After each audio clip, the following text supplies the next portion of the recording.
Hi, I'm Miranda and I'll be your nurse today. I understand your mother has had a recent hip fracture and is also diagnosed with dementia. I was wondering how informed you are on your mother's current dementia status. Okay, so you are aware that she's had dementia for 1 year.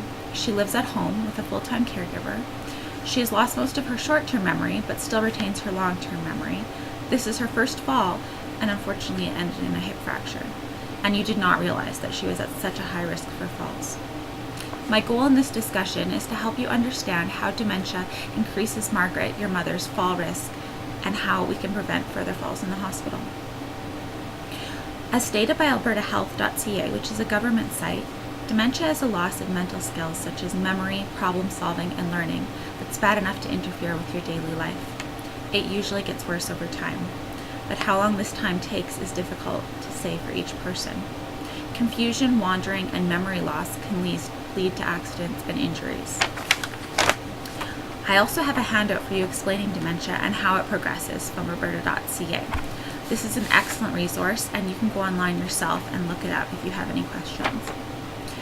We are going to talk specifically now about how to keep your mom safe in hospital. Has anyone explained to you the fall risk assessment sheet? No? Okay, well, we use it to assess each patient admitted, and based on certain risk factors, we implement strategies to help avoid any further falls. As your mom has had a previous fall, has had a fracture, and also has dementia, she is in the high risk category.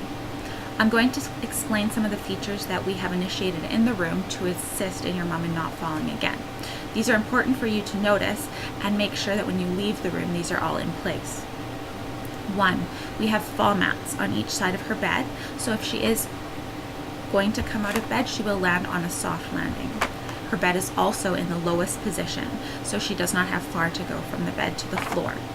She always will have a call bell in reach, which is that little red button, and it needs to be very close to her hand and in view, as her short-term memory is not great.